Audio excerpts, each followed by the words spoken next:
Welcome to New York, Quebec, and the water route to the center of the world. This is bonus episode 7, Demonic Possession in the French Atlantic World. The year is 1692 and the location is Salem, Massachusetts. An unseen force or malady began to inflict physical and social pain upon the people of this same New England town. Emanating from no less than the local reverend's household, the affliction seemingly spread far and wide, roping in various connected people in an ever-growing feedback loop of accusations fueled by social tension. A total of 19 witches and warlocks were hung, with one man being crushed by stones. The episode ended when the accusation circle widened enough to include powerful figures in the local area and laid bare the fault lines running through this new community living on the edge of their civilized world. Salem is the result of a complex set of intra-communal class rivalry and traumatic wartime experiences of living on the syncretic frontier. The entire episode is set off by what is essentially a minor occurrence of social self-release, with the young Paris household girls being involved in the rituals of their native slaves, and the fear of the resulting consequences led to the first in a series of lies that metastasized through Salem and the surrounding villages. Puritan religious cultural norms also provided a narrow set of lenses through which this episode could be viewed through, and this alien view is what makes it difficult for us to contemplate the resulting disaster.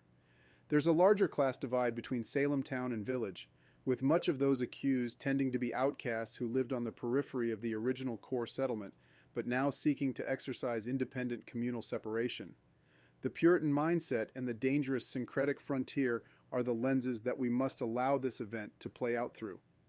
The widening circle of accusations and spectral evidence type performances are an expected medium through which these social and economic tension are to be displayed.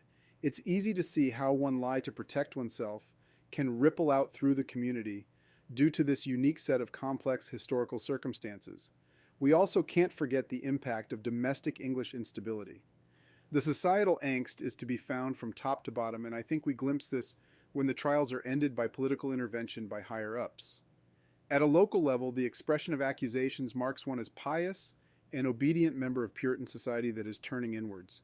To the elite above, they see revolution and turmoil in these local communal actions.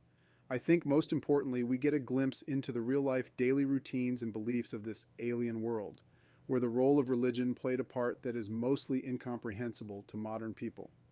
The witchcraft scare in early modern Europe made its way over the Atlantic, with colonists and melded with African beliefs and the fear of the native peoples. Salem was not the first place to experience such outbreaks. A little over 30 years before, and far to the north in Quebec, a young girl traveling from France would set off an explosive round of psychological horror, religious intrigue, and social rule bending as her community sought to end the scourge of demonic possession in their midst. New France was envisioned by Samuel Champlain to be a world where the old divisions got muddled together to bring about something better. The divide between Protestants and Catholics had torn apart France in the early 17th century, and the goals of her colonial endeavors changed when the Company of 100 Associates came to promulgate a Catholic doctrine starting in 1627. French Huguenots had lost both the physical war and now were officially banned, legally speaking, from settling in Quebec. Still, the major gateways to the colony ran through the recently subjugated French Protestant ports in the southwest of France. French sailors and merchants were known to harbor heretical views and were made to sign declarations of their firmly established Catholic faith. In practice, the colony still contained a sizable amount of Huguenots right under the surface. Colonial and church officials feared an alliance with English and Dutch Protestants to the south would cause communal discord. Another religiously minded concern was the encroachment of the Iroquois and their impact of the social fabric of New France. Iroquois expansion had surged by the mid-17th century and was halting growth of the St. Lawrence Valley settlements before the first permanent French troops were stationed in the colony by 1665. In 1660, a young teenage girl crossed the Atlantic Ocean with her parents and arrived in Beauport, New France. She was in her early teens and had reached the age of consent needed to marry. The gender ratio in Quebec was lopsided and gave young women a degree of agency in their choice. Many, including my own ancestors, signed marriage contracts on the ship over. Barbe Halley had indeed been proposed such a union during her voyage, but her parents rejected this request from an unscrupulous man named Daniel Voule. This man was thought to be a Huguenot and lawless character, who was later accused of selling liquor to the natives. Spurned by his love interest, Vuil stewed in the fall of 1660, as Barbe took a job as a servant to a local noblewoman. According to historian Mari Cowan, the manorial house soon experienced strange phenomenon, including poltergeists like phantom music, full-bodied apparitions, and most concerning of all, the dangerous movement of inanimate objects like heavy stones. A series of Catholic authorities attempted to exorcise the demon from the girl, but the strange occurrences seemed to be getting worse. The teen was brought to the Hôtel Dieu in Quebec City and placed under the care of Augustinian nuns running the hospital. Her named alleged tormentor was imprisoned, interrogated, and finally executed. The occurrences continued to plague Barbe even after the execution of Vuil, so she was transferred out of the hospital and back to the manorial house, where her employer took it upon herself to cleanse the young woman of this affliction. On October 15, 1662, Marie Regnoard began to ready her assault on these supernatural forces attacking her household. Obviously a woman and a lay one at that, Marie's efforts seemed right out of a modern exorcism movie made in Hollywood. She obtained holy relics of a saint and followed the basic Roman ritual. The young girl's demons seemed perturbed by the presence of the relic and fell into the trap of naming a godly hierarchy through which they could be subjected to follow.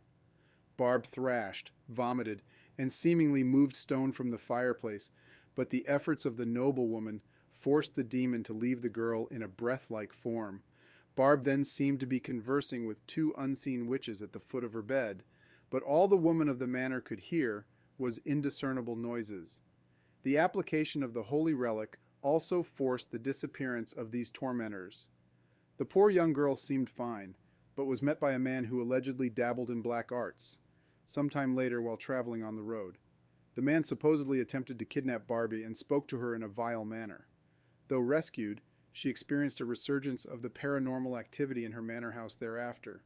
The paranormal attacks culminated in the destruction of the central chimney, but supplication to the same saint used prior seemed to do the trick of ridding her once more. Historian Mari Cowan gives us an excellent insight into the background of this incredible woman, who inserted herself into a dangerous situation amongst a larger chaotic world. Marie was born in 1599 and came from a noble family. Her husband was also of noble birth and had successfully obtained a land holding from the Company of 100 Associates. She had arrived in 1634, along with her husband and two children. Marie was already pregnant during the voyage and gave birth shortly after arriving to her third child.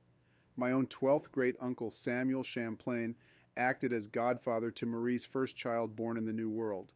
Her husband had training in surgery, and her daughter Françoise would grow up to become a nun known for her healing skills at the Hôtel Dieu in Quebec.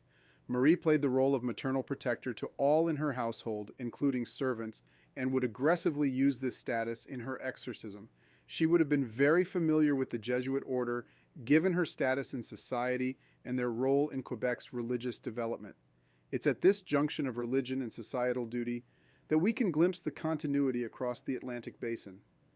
Jesuit priests had for years been attempting to convert Huron and Iroquois peoples, while settling them in villages closer to New France's heartland to act as buffers. Taken captive by Iroquois Mohawks seeking to eliminate sources of their kin's conversion in 1749, Father Jean de Brebeuf was tortured and killed. He had boiling water poured over him, while his heart was eaten by the Mohawk to seize his spiritual power. The priest was made into a martyr, as his bones were cleaned and displayed in Quebec. They were reputed to have to possess extensive healing powers. It was this relic that Marie turned to, in order to rid her servant of the demon. While a rigid set of societal expectations in France saw religious deliverance as the sphere of men, Quebec presented different situational qualities that altered or changed these social rules once the crossing was made. Hallay's cure seemed to be permanent, as she married a man she had met in the Hôtel Dieu and settled down on a plot with children.